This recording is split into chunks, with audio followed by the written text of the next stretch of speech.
this is my divot study. You might be asking, it's just a divot study, really straightforward. Amazing how complicated a straightforward trial can get. Between the south end of this tee box and the north end of the tee box, we've got 396 divots. We've got 22 treatments, and we've actually got 3 batches of divots where if there's a number 1 next to a row, those divots are 8 weeks old. If there's a number 2 next to a row, those divots are 4 weeks old. And if there's number 3 next to the row, those divots are only 2 weeks old. And so you might be asking yourself, Ty, how did you make such nice divots? They're actually really big divots, but luckily Todd can kind of do anything. So he took this edger and used 2 edging blades and then took a broken bed knife and welded it together. And so we created divots that were pretty standardized. They're 3.5 inches by 12 inches, and then they're pretty deep. They're 3/4 of an inch deep. And so probably bigger and deeper than a normal divot you'd see at a golf course. But then again, I mean, you do see divots on driving ranges where there's huge areas. So we just wanted to standardize it.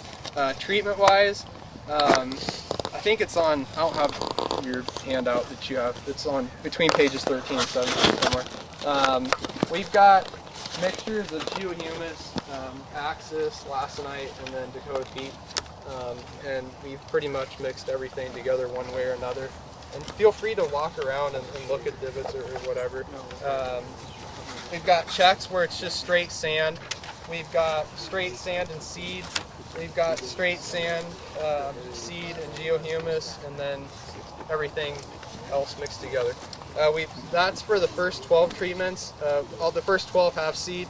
The next 10 don't have seed. So we actually were hoping to find out a couple things for this trial. Number 1, if they had seed, would that help? Obviously, yes. But the key to this trial, we were actually only watering once a day.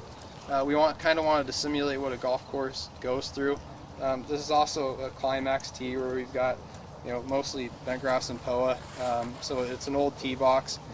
We did run into some problems with that from a readout standpoint, just because we did the same thing we did in there. We took the light box, and you can see there's white lines around each divot. The white lines were for me to crop them, so I'd crop the divot and then we'd analyze percent green. So if there was bent grass next to one of the divots, obviously we saw bent grass fill in pretty good.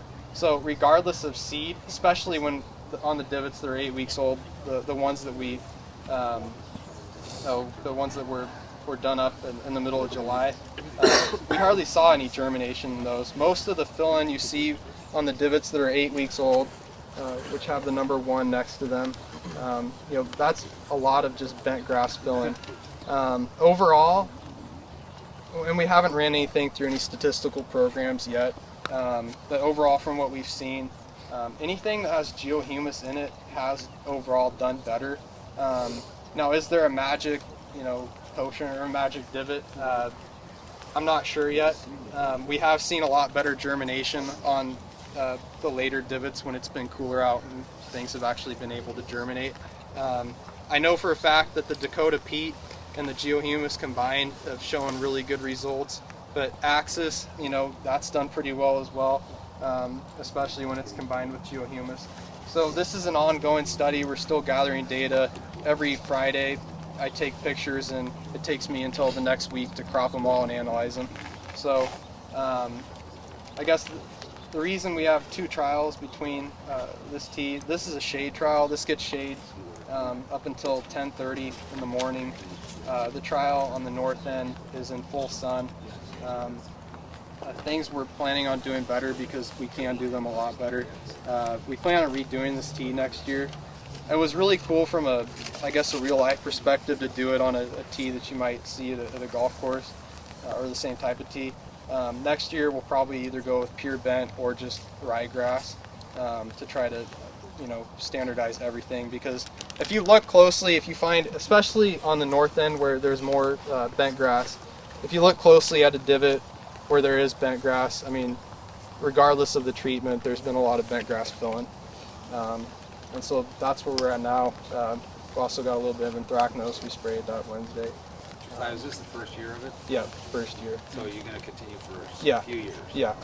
Okay. And the thing is, like, and we're doing multiple batches just because, you know, we want to see, you know, weather-wise and like length of day-wise, and you know, we want to see if there's differences. I'd also, if we have enough room and enough time and I guess enough manpower, it'd be cool if we could do different treatments, you know, watering-wise. You know, I guess, you know, have some treatments that get maybe watered 2 or 3 times a day, just because like we really didn't see any germination in that first batch, especially in the sun.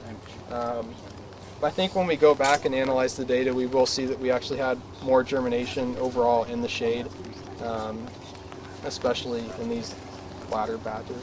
Any questions? Or How are you grading percentages? it's the same visual, program. pretty much? No, same program, percent green. So I crop them and then we use that program, and it just gives a threshold.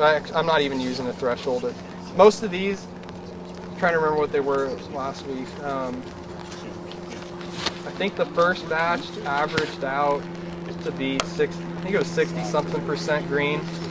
And if you took just like a normal stand, like, you know, where there was no divot, and you analyzed that, it would probably be like 90% green on this tee box. So again, we're trying to take the subjectivity out. We actually started with a grid, and I didn't really like the way that was going, and it was really time consuming. And so we came up with this way. It's time consuming to stencil out 396 divots paint-wise, but I think it's cool. I mean, you can see visually, I think, a little better how much each is filled in. This is a native soil site as well? Actually, once you get below the thatch, because there's a lot of thatch in this too, and that could be throwing off our results. It's another reason why we want to redo it. It's sand. Sand? Yeah.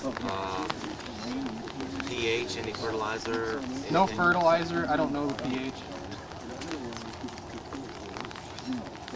If you guys have any, you know, suggestions, things you use, things you like, things you've seen, things we could do better, I mean, I'm all ears.